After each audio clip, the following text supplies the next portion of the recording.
Where Is Everybody was Rod Serling's pilot episode for The Twilight Zone, originally aired on October 2nd, 1959. It was the first of many that made up the anthology series classic. I'm going to take a crack looking into this episode, because there's a lot to like here, and some things not, and I'm going to do it my way. Keep in mind, my analysis isn't quite embraced by enthusiasts of the series. The alternative theories mentioned within may cause anxiety, rage, and disbelief, but that's why you're here. I'll also be leaning on the Twilight Zone Companion, 3rd Expanded and Revised Edition by Mark Scott Zickery for some background. And if you like what you see here, make sure to leave a like, share, or subscribe. Now, let's find out, where is everybody? A man in a jumpsuit wanders into town. He's alone, but follows a road into a cafe. He hears music playing loudly from a jukebox, helps himself to some brewed coffee, but there's no one around. The man knows little about himself, not his name, nor where he's from. His only clue is the American money he pulls out of his pocket. Wandering into the town square, he speaks to a mysterious figure sitting alone in a car. Here he monologues how he doesn't remember his name or how he got here. But the mysterious figure is just a mannequin, and he continues having a conversation with it. Continuing to look around, searching, he slowly figures out there is no escape. He hears a ring from a phone booth, but no one answers him. A recorded voice of an operator teases him with the hints of humanity without the substance. The man in the jumpsuit begins to become paranoid, convinced someone is watching him. There's even a clever little hint when he's stuck in a phone booth for a moment. He strolls through a police station. Still, there is no one, except a burning cigar. He searches deeper, through a maze of prisons, sees more sign of life, and begins to question his own place in this reality, as the bars slowly look to trap him. Time flies. He's still just as alone, but he acts more comfortable in his loneliness, and helps himself to quality ice cream, and has conversations with his reflection. He becomes more cognizant outside a movie theater, where he realizes he's from the Air Force. He walks inside a theater. There's empty seats in front of a movie that reminds him too much of his life. He panics, he runs, and cries into the night. Even his feet betrayed him. Leaning against a street pole, he pushes a button repeatedly, begging for help. Help me, please, somebody help me. Help me, please, somebody help me. Please, somebody.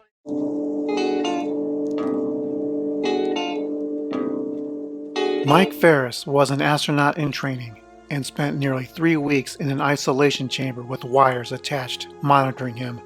As a participant in the government space program, he was stuffed into a box 5 feet by 5 feet in size without a soul to talk to.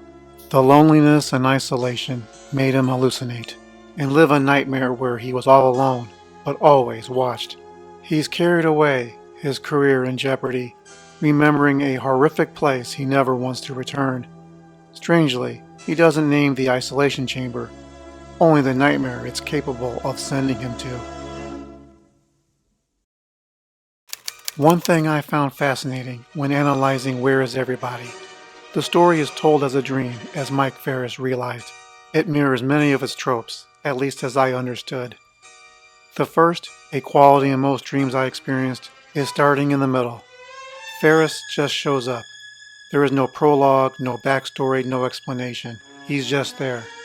The direction he's taking, the path underneath his feet, leads to a predetermined destination, the town. While he's dreaming, he doesn't yet question how he got there. Not yet. Another interesting element is the play on the senses. The scene in the cafe outlines that he can see, hear, feel, and taste. We presume smell as he takes a cup of coffee, a beverage known for its fragrances. He even makes a subtle reaction tasting the bitterness of the drink. In hindsight, I wish he would have made a comment about how good the coffee smells. However, it is a very subtle hint that by emphasizing his 5 senses, he is, in reality, without many of them. The cigar was a nice touch of surrealism that the episode was missing so far, and I took it as an object from the audience of smokers. It's also a reminder of the sense of smell. The next attribute of a dream I describe as being an active participant. Dreams are like a television show. It follows a direction, sort of like a script, even though the sets, the ideas are abstract or even absurd. Unless you're lucid, many times we're not, we continue to follow the rules of the dream, regardless of the many hints that something is off or just absurd. Like seeing a UFO or being chased by a dinosaur. We see this with Ferris talking to a woman who turns out to be a mannequin. Instead of stopping the conversation, he continues with the facade, playing by the rules of the dream. The next example involves the general idea that you can't read in a dream, or at least it's very difficult. This example is sort of fan fiction. Some will argue it wasn't intended, but it wouldn't be fun if I didn't mention it. That's the telephone booth. First, there's a Kafka-esque pre-recorded message Ferris has to deal with. It's as frustrating as it was unhelpful. After all, the operator called him. Second, is pay attention how frustrated Ferris gets reading the telephone directory, at least trying to read it. He's reading the list of names from the B's, and it comes across as babble. Baker, Bartman, Blatt, Bellman. Our next attribute of the dream are mirrors. Many say that your reflection you see in a dream is off and not quite reality. You may have longer hair, no hair, less teeth, look older, look younger. It's interpreted as questions about your own identity. In Where is Everybody, it takes this concept metaphorically and on a tighter budget. Ferris looks at himself in the back of the drugstore mirror and sees the reflection. But it's literal, as he is unable to identify himself. I'm sorry, old buddy, I don't recollect the name. The face is vaguely familiar, but the name escapes me. However, he slowly reaches self-awareness as he keeps chanting to us, "It's just a dream." Another trope found in dreams is a sudden shift in time, like from day to night. As Ferris continues his scurry through town, the camera takes a more voyeuristic point of view before dissolving into night.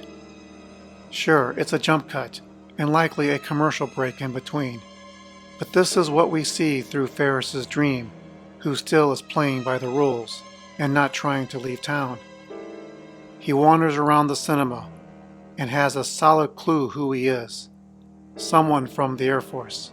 The blinking lights over his head is either a nice symbol of an epiphany, a bright idea, or perhaps the blinking lights represent something more nefarious. The cinema is full of chairs, unseen spectators foreshadowing his military audience. Ferris runs around, quickly going mad, and runs into a mirror. It's very symbolic. Spatially, it may represent the walls closing in on him, or his identity betraying him. He runs outside and trips, fulfilling another trope. Running in a dream and not getting very far.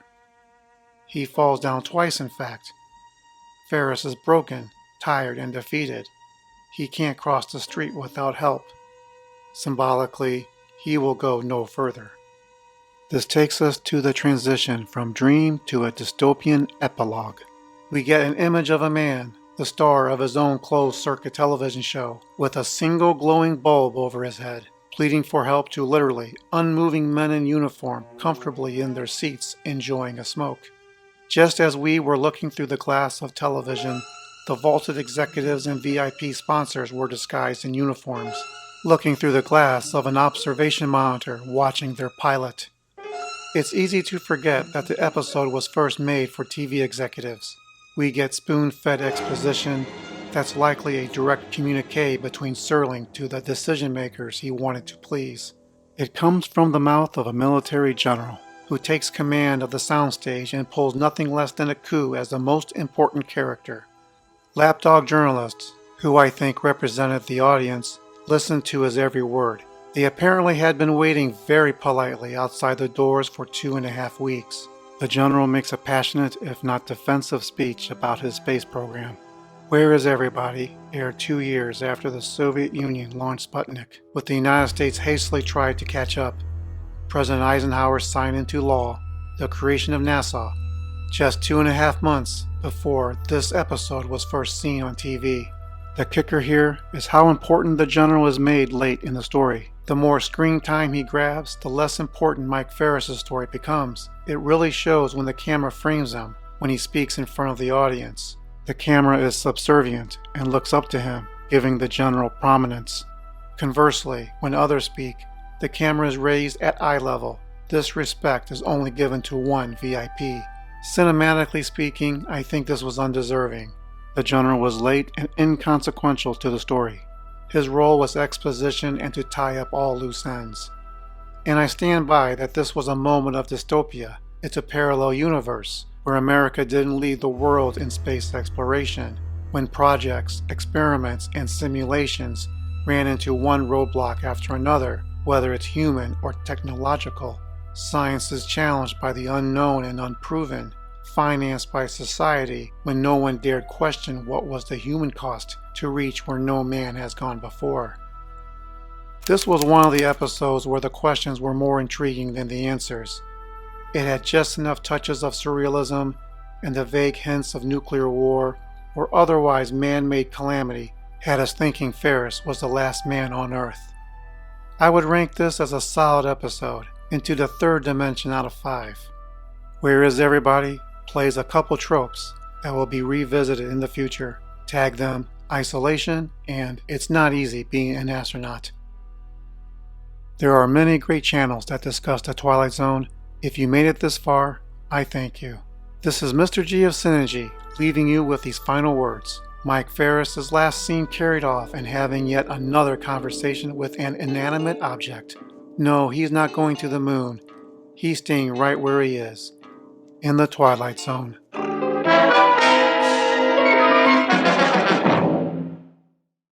Check out other videos on the channel. Thanks for watching.